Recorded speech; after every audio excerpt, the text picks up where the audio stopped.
All right, here with Luke Robinson from Locked On Bama. We got a big one this weekend in Oxford, Mississippi, and I think we're just going to jump right into it, Luke. What's the headlines for Alabama going into this game?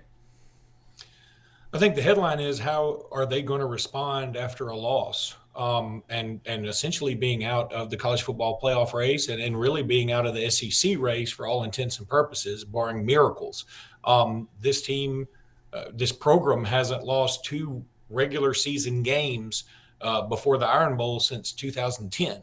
That's an incredible feat, but it's happened this year, and it's kind of scary, and you don't know how exactly they're going to respond. Yeah, Greg McElroy was on the Paul Feinbaum show earlier this week, and he talked about basically went position by positions and things going wrong. And basically, they were talking about Alabama as if they were having a Texas A&M type season. And I'm just like, you guys are 7-2. I understand that this is new, but you're 7-2. Yeah, now look, this is going to come off as kind of hoity-toity and not hotty-toddy, hoity-toity. Yeah, you see what I did there. Mm. And no, it's going to be sort of arrogant sounding, but we're not used to this. And so we don't know how to handle it. Look, I've been telling folks for years, the reason I have spent oodles of money going to every national championship game Alabama's been in, and I haven't missed a one of them, is because I don't know when this will end, but it's going to end. And when it ends, I want to say I enjoyed it and I embraced all of it. Because I also said when it ends, it's going to be a bloodbath. It's going to be, cats and dogs living together. It's going to be crazy in Tuscaloosa and in the whole state of Alabama. People just aren't going to know what to do. It has changed everything about this university. I mean, Nick, you can't put a price tag on the economic impact Nick Saban has had. And so when he leaves, who's going to pick up any of that slack? I mean, it can't just be one guy. It's going to be several guys. And so meanwhile, though, back to the immediate future, when we lose two games like this, everybody's already like the sky is falling. And it's a little silly. An outsider's perspective is silly. Like we've had a lot of comments in our Locked On Bama podcast recently on the YouTube page. And by the way, losses are good for business because we've had more visitors than just about ever. So, I mean, there's a silver lining. But a lot of the comments are, "Oh man, y'all lost two games and now everybody's just going crazy." And I'm like, yeah, because they've never done this before. Remember that old tagline, if you haven't seen it, it's new to you, when NBC used to say that about reruns? That if you haven't seen this is brand new. And there's a whole generation of kids that has not seen this. So people are acting a little bit funky about it. It is crazy. We've lost two games by a total of 4 points, one in overtime, one on the last kick of the game. That's Yeah. crazy. To top 10 teams on the road. Yeah, and the way Alabama's set up, there's two other games that were won on the last play of the games. I tell people on my show all the time, this Bama team is 2 plays away from being the number one team in the country, and they're 2 plays away from being in the Music City Bowl. Yeah. That is the range, and I think that is what is freaking people out because Alabama teams, we're not used to that range. That's the thing that's scary. We're used to the top end of it, the ceiling of it, yet we're used to that. We've seen that. We haven't seen the floor be this low since probably 2007. Yeah. I mean, 2010 was weird because you could still make the argument that was the most talented Alabama team there was. But they were coming off that national championship, and you could tell they were resting on their laurels somewhat. But yeah, I think this team's got plenty of talent. One thing, and I don't want to get too deep in the weeds here because I know we've got to go to a live read, but Jimmy and I talked about it on Locked On Bama today. I encourage people to go check it out. That one of the big problems Alabama's got is their 2019 signing class. Of the 27 guys they signed, only 9 of them could be considered real contributors.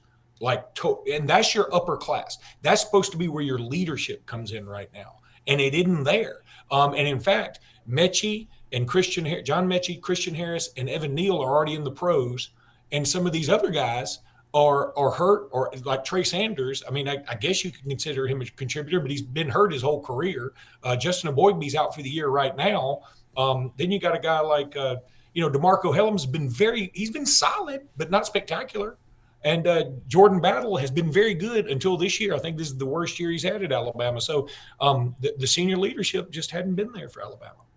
Yeah, and if you want to look at the other side of the coin, the headline for Ole Miss is win this game to stay in it. If you can beat Alabama this weekend, I mean, you have a hard game with Arkansas and Fayetteville. That's a losable game. Even going to College Station, that is going to be a tricky thing, just like it was for A&M last year going to Baton Rouge. So getting up for this game and not scoreboard watching because LSU and Arkansas is at 11 in the morning, because you do have a monstrous task in front of you with Alabama, because this is still the most talented roster that Ole Miss will play in the season, and it just doesn't work. We had Jake Thomas on the show yesterday from Tide Talk Live, and he talked a little bit about the combination of Bill O'Brien and Pete Golding and how Nick Saban has had coordinator after coordinator, and they'd always come in and take Nick Saban's coordinators and he'd replace him, and it was like an annual cycle thing. Well, nobody's coming in to try and take these guys. And he pointed that out, and I think that's kind of an interesting thing. Yeah, it's just a weird time to be an Alabama fan right now. I mean, look, we're so used to all this success, and there's so much that it seems like a lot's going wrong right now. Meanwhile, on the Ole Miss side, like you said, about keeping their head in the game, they don't need to scoreboard watch. Don't even worry. I think it's detrimental to Ole Miss in a sense that LSU Arkansas got picked up at the 11 o'clock time slot, right? Wouldn't you much prefer it if they were on the back end of that? Because what if LSU wins? I mean, you're sort of crestfallen, and even if Arkansas wins, you're scared that the pressure gets put on you. I mean, it's a no-win situation for Ole Miss, right? I mean, I'm glad you brought that game up because I thought it was so funny that ESPN chose to put that game at 11 o'clock when they could have easily put that. That's a much more intriguing game than Auburn and Texas A&M.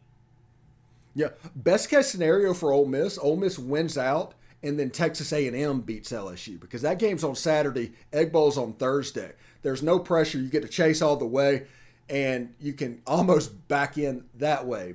But that would probably be the preferable method. And, man, this is just a weird season. It's almost like a cross between 2014 and 2007. I mean, it's just weird this year. It is. It's look, and I guess it's about every 7 or 8 years it's going to be weird like this. I mean, look, you have no idea who's going to make the playoffs. I mean, Georgia's going to make it. I mean, they're in. Yeah. You feel pretty strongly Michigan and or Ohio State will make it in, but there's a chance only one of them makes it. And then is TCU going to get in? Do you really? This is the expansion playoffs thing. I've always been against it, right? Because I think we're rewarding mediocrity rather than penalizing greatness, and which is what people think you're doing when you only have 4 teams. But if you look at, everybody's talking about expanding the playoffs, give other people a chance. The irony is, if you expand the playoffs, as long as Nick Saban's coach, Alabama ain't missing it. But do you really think TCU is one of the best 4 teams in the college football world this year? I've watched them play. I don't feel like they are, but I guess they're going to end up getting a chance at it, right? Yeah, and you look at this, and it's like Clemson got 10th in this week's playoff rankings, and it's just an abomination that they're above Ole Miss at this point. I agree with that. Yeah, you get housed by Notre Dame. Clemson should not be there, but they need an ACC team within spitting distance of the playoff. The Big 12, TCU, they need somebody before, so this won't be an SEC Big 10 Invitational, which is where it's trending, because 5 out of the top 11 teams are SEC teams. Yeah, I mean, look, I could even make the case that Ole Miss should be ahead of Alabama. I get it. It doesn't matter to me if Alabama was 9, 10, or 11. It doesn't matter, really. I'm not going to make the case anyway. I think you could spin it both ways, that Alabama's losses have been more impressive than Ole Miss's loss, if that's the way you want to judge things. But I don't think when it comes to something as remedial to me as Clemson versus Ole Miss, if Ole Miss and Clemson played today, and I'm talking about in Death Valley, I'd pick Ole Miss to win. Yeah, absolutely. Anyway, inflation is hurting us all, and we're all thinking of different ways we can cut back, whether it be driving less, different stuff at the grocery stores, maybe off-brand stuff. Well, we can all agree there's nothing fun about less, so I've started using the Upside app.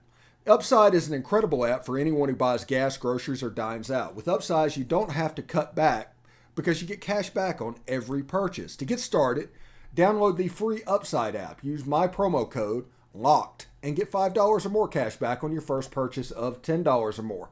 Next, claim an offer on whatever you're buying on Upside. Check in at the business, pay as usual with a credit card or debit card, and get paid. In comparison to credit card rewards or loyalty programs, you can earn 3 times more cash back with Upside.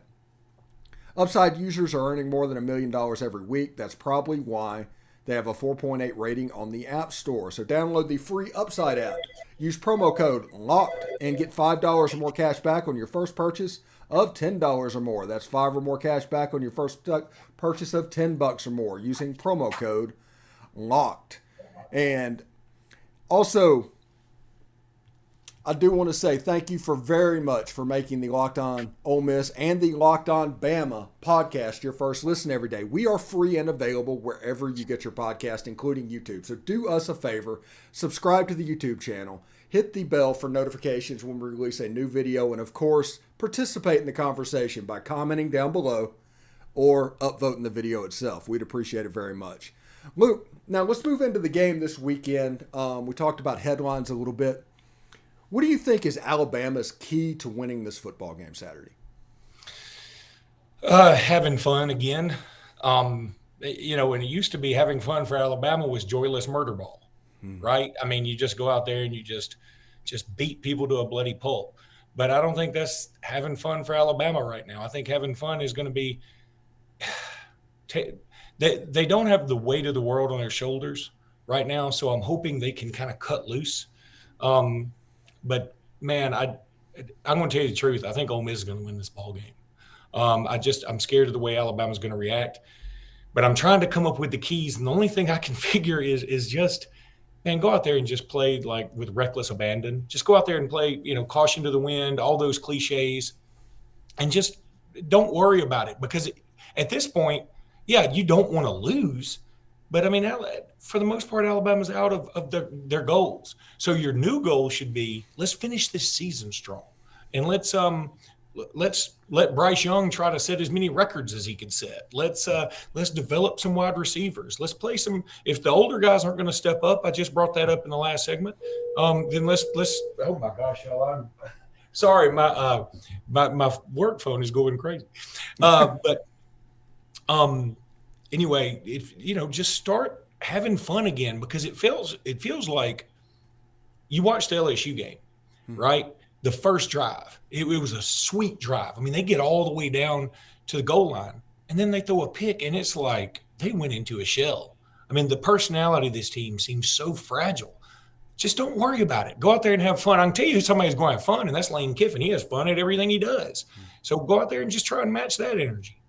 Yeah. And the key for Ole Miss in this game, this is going to sound very weird, and this probably won't happen with Lane Kiffin, is don't lose to the logo.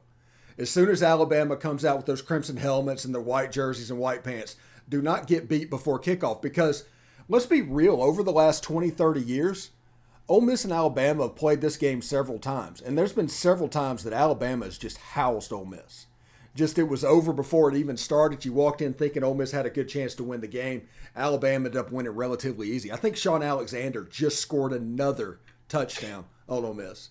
But that is a major key anytime Ole Miss plays Alabama, because whatever it is, there's a mental block. And if, for whatever reason, if Alabama gets going well, this being a home crowd, you will feel the nervous energy around the stadium, because there's an expectation of the way things have gone historically against Alabama. I think that is a major key in this game. I think Ole Miss needs to get off to a fast start to mess with Alabama's confidence and to help the confidence of the people in the stands. Yeah, and, I'll tell you this, though. I don't think Lane Kiffin's the kind of guy that loses to the logo. I don't. I think in the past, Ole Miss has certainly done that. That's not Lane Kiffin's way. I mean, Alabama ended up winning kind of big last year. But the first year they played, I mean, it was just tit for tat most of the ball game. It was a lot like that 2016 game, which was a ton of fun. I mean, gosh, that game was just awesome on so many levels. So yeah, I don't think Lane Kiffin's going to lose the logo at all. That's just not his way. He, like I said, he is so carefree that he doesn't just follow his Twitter. It's so much fun. I mean, he tweeted out something about, hey, I'm reading, Lessons in Greatness by Nick Saban or whatever the name of that book is. I mean, it was just awesome stuff. I mean, he's that's not his way. And so that's what I'm saying. Like, as an Alabama fan, Alabama has dealt with, heavy is the crown, right? Alabama has been dealing with the heaviness of this crown for 15 years. You don't have that weight on your shoulders right now there. So go out there and cut it loose. Yeah, and I am nervous about everybody saying the dynasty's over. Feinbaum's rant about the end of Alabama, the woe is me that's going on, and the players kind of just sitting back and realizing, because whether you know it or not, when you play Alabama, those are 5 stars over there. Will Anderson is going to line up across from a freshman right tackle. Dallas Turner is going to line up against a freshman left tackle. There's a potential in that game for it to get out of hand, because we spent a week talking before the Georgia-Tennessee game. It's like, oh, Georgia's not getting any pass rush this year. They only have 10 sacks. Well, they just spent the whole Tennessee game in the backfield, because that's a whole bunch of 5 stars, and they can cut that on when they need to. And so that is the thing that gives me pause in this game. I'm inclined to say Ole Miss is going to win the game, but there are so many ways that this game could go sideways. It could. And all that's a great point. I think what you take into consideration here is that Ole Miss is really more of a running squad this year. I mean, you think Lane Kiffin, you think passing game, but when you've got Judkins, man, that dude. And look, I'm with the AHSA radio network too, so I get to see a lot of these guys in their high school careers in Alabama. And I'm telling you, he's been a star for a long time now. He's a ton of fun to watch. I've got a really good one there, and you know it. I mean, I don't have to tell you. He rushed for 200 yards here recently, and he's just a problem. And then, of course, Zach Evans, also a very good running back, former 5-star in his own right. So you've got a couple of guys that I would consider to be 5 stars back there in the backfield. And I think that's what Ole Miss is probably going to do is try to establish the run game as best they can. That's the irony here, right? I mean, I think Ole Miss is going to try to establish the run game. Alabama is still going to pass it so much just because that's kind of what Bill O'Brien has done. When you have Bryce Young, I understand it, but I would also appreciate some better game planning. So I think that you're right about the worry about potential sacks when it comes to Dallas Turner and Will Anderson. That's probably the best 2 bookends in the country. But the defensive schemes haven't been awesome this year. And because Lane Kiffin's so creative, I don't see just a lot of typical drop back stuff. I think get it out of his hands a lot, have a lot of, orbit motion, have a lot of eye candy that sort of gives some hesitation to our pass rushers. Yeah, should be interesting. Speaking of Bryce Young, how healthy is he? He doesn't look right. He doesn't. I think part of it is he's not 100% healthy. I don't think there's any doubt about that. I think the other part of it is he's probably lost a lot of faith in his wide receivers. He would never say that because that's not the kind of dude he is. But it sure feels that way, that he just doesn't trust them to be where they need to be sometimes. Last year, it was a little bit easier. Like, when in doubt, heave it as far as you can, and Jameson Williams will run under it. Or throw it in the general vicinity of John Mechie, who, even at a time with Devontae Smith, Jalen Waddle, Henry Ruggs, all those guys, people consider John Mechie to have the best hands on the team. There's nobody that is super fast on this team. Alabama's got speed at receiver, but, I mean, they're all 4 or 5 guys. There's no Jameson Williams burner.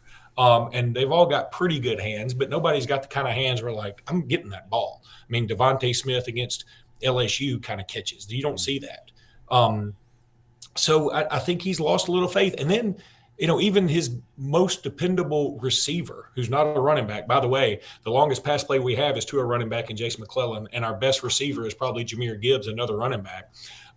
His most dependable receiver, if you want to call him a receiver, is Cameron Latu. And the only issue there is he's been a fumble-prone kind of guy. I mean, he almost had a clear fumble against LSU, and if it weren't for some kind of weird rule about because he's out of bounds and touches the ball, it's out of bounds. He loses another fumble in that game. So, I mean, yeah, I can see where Bryce Young has lost some faith in some of his pass catchers, but you're right. He's not healthy either. Yeah. Anyway, today's episode is brought to you by betonline.net. It's your number one source for all of your sports betting info, stats, news, and analysis. Get the latest odds and trends for every professional and amateur league out there, from football to basketball to soccer and esports. We got it all covered. If you look down below, you see that number 9 Alabama is an 11.5-point favorite at number 11 Ole Miss. It's a 2:30 game on CBS. The over-under right now is at 65 points. Luke, that over-under, to me, I don't know, it feels a little high.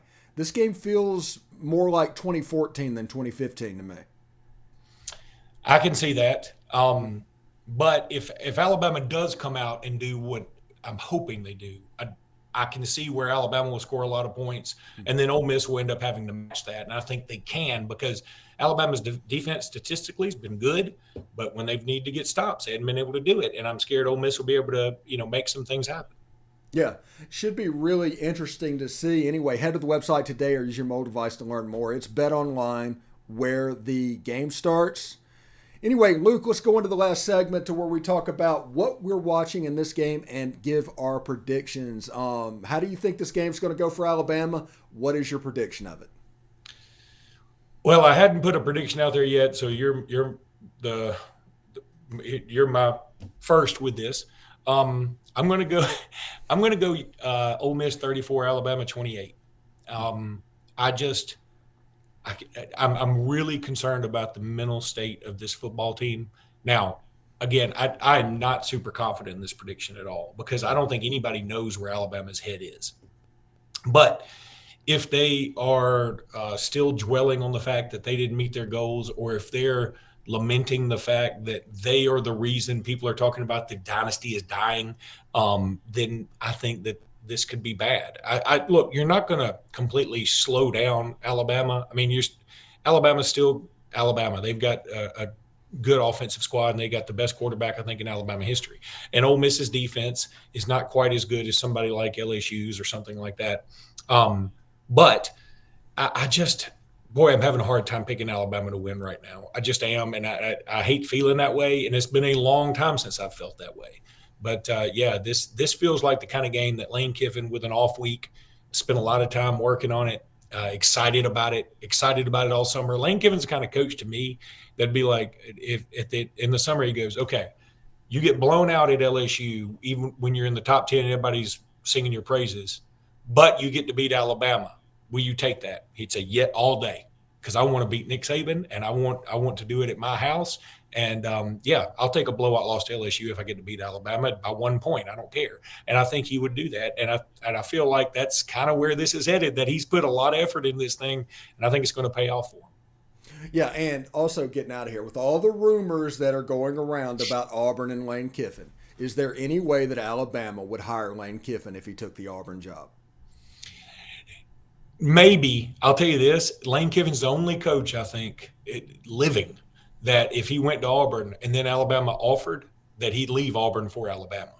That's the only coach I think that would have the cojones to pull that off, and really have the ego to pull it off. I don't think there's any coach alive that would do that like head coach to head coach, just a move like that, no matter what the offer was or whatever. But I think Lane Kiffin would do it. I'm going to tell you what, there are a lot of Alabama fans that hope Lane doesn't take it just so that he can maybe be the successor. And that would make some sense, because I've always said Alabama's got to go from like the authoritarian Nick Saban to a more fun-loving guy. And I feel like they need to go from a Saban who's more of a dictator to a sort of, hey, let's everybody have fun with this thing. And I'm going to be on Twitter, and I'm not going to recruit quite as much because I can recruit really well when I do recruit, kind of thing. And I think that would be a good move for Alabama, because that's the kind of culture shift you're going to need. Real quick before I get my prediction and everything, whenever Nick Saban retires, how big of a bloodbath will that be with the boosters trying to reestablish control? Yeah. Boy, don't even get me started, man. I'm so nervous about it. I mean, look, when I think about Nick Saban leaving, you know what I think about?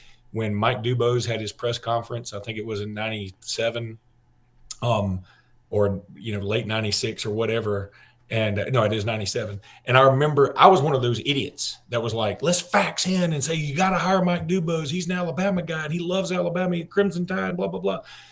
And when he had his press conference and his shirt was kind of untucked and his hair was all disheveled and he stammered and stumbled. And I thought, I have made a horrible mistake. I don't know if you're a fan of Arrested Development, the old sitcom, but Job used to say that all the time. Yeah. And that's what I was like. I was like, I have really messed up here, guys. And I want to do over right now. And so, yeah, because then, the boosters got all involved and it's going to be a problem. I mean, y'all are going to enjoy our downfall. I'm going to tell you, y'all, other SEC teams have not enjoyed this run we've been on. We have. But when the bottom falls out, y'all are going to just sit back and eat popcorn and just laugh it up. Well, the good news is Tennessee is going to be so obnoxious for their brief flash in the pan that we're going to go back to be able to really hate them because they're just so annoying. Oh, my goodness. Hey, I'm going to tell you this. I was pulling for Tennessee because I was like, look, if Alabama doesn't go to the SEC title game, then I want it to be Tennessee and Ole Miss. I can't imagine a more fun, intriguing matchup. I would have probably gotten a ticket myself to go to that. I would have loved that. The rivalry between Tennessee and Ole Miss right now goes beyond just Lane Kiffin. It is so weird. The hatred and vitriol that they have for Ole Miss, even us winning the baseball national championship when they had the season they had, all of that piled on top. And there's just like, in my comments, I have Tennessee fans. We don't even play Tennessee this year. They're always in my comments. Well, that's why the SEC is the SEC. The Pac-12 doesn't have that, right? Yeah. Anyway, in this game, what I'm watching to see if the Ole Miss's defense tackles well, because this is a situation. If they don't, Alabama has the potential to do what they did to Arkansas in the fourth quarter. So we want this to look like the second and third quarter and not let Jahmyr Gibbs and those guys loose. Maybe there might be a wrinkle or something with Milroe and at quarterback running some zone read, because honestly, the irony is joyless murder ball is the way to attack this Ole Miss defense. That's what y'all did last year with Brian Robinson. I don't know if Jahmyr Gibbs can do that. Jace McClellan, Mike can, Roydale Williams. Their running game just isn't what we're used to from Alabama, and that gives me a little bit of hope. So in this game, I'm going to take Ole Miss to win the game, win it outright. 27-20 is kind of where I'm landing at the moment. It's going to be a relatively close game. It will be something to where a play is made in the fourth quarter one way or the other that determines the outcome of this game. I can see that, and I'll tell you something. Alabama, in my opinion, and there'll be Alabama fans who listen to this that I think will agree with me. There's one running back that I think can play joyless murder ball on this squad, and that's Jamarian Miller. He's a true freshman. Everybody loves him, but he's on the depth, he's down the depth chart. So that'd be the one guy, boy, I'd love to give him a shot. I mean, I like Roydale Williams a lot. He's sort of turned into our short yardage back. But he's not a breakaway guy. Then you got Jace McClellan, who, boy, he's had a weird year. I don't even know how to describe it. And then Jahmyr Gibbs, I love Gibbs, and he is a breakaway guy. Mm-hmm. But he's not a, get you 2 yards when you have to have him right in the middle of the line guy. Yeah, Jahmyr Gibbs is a guy, he's an excellent player, but he's 18 carries for 160 yards, and 2 of those runs are 40-yard runs. Correct. And that's just the type of player he is. I mean, I enjoy Alabama, and if he comes in and somebody comes in and unknown and rushes for 120 yards against Ole Miss, that would not be the first time that's happened. I think of David Palmer playing quarterback in 93. Stuff like that. There's just weird stuff that happens in this game. Like I said, we'll see how Ole Miss does. Anyway, Luke, if you're going over to the game, be safe. Heading over there, I've got a hurricane coming through pretty much as this show is airing. So it's going over my house while the show is airing. So we'll see how that goes. But anyway, Luke, man, this has been fun. And I want to say thanks for making the Locked On Ole Miss and Locked On Bama podcast your first listen today. For your second listen today, check out Locked On Sports Today. From the games that matter the most to the biggest stories in sports, go beyond the scoreboard and behind the scenes with the local experts and insights only Locked On can provide. It's Locked On Sports Today, available on this app, YouTube, and wherever you get your podcasts. Seriously, Luke, thank you very much for coming on today, and good luck to the Tide. I hope, I am going to kind of enjoy the rest of the season, but that'll be completely different. I hope it's okay for you though. Yeah, it's going to be. Look, basketball started, and I think we're pretty good in that. So we're all sort of tuning our attention to recruiting and basketball season for the moment. But good Lord willing, and the creek don't rise, maybe we'll beat Auburn this year. Yeah. Hey, we were up by 1 to Alcorn State in our season opener, so we need football. I hear you. I hear you. All right. Take care, Luke. All right, buddy. Thank you.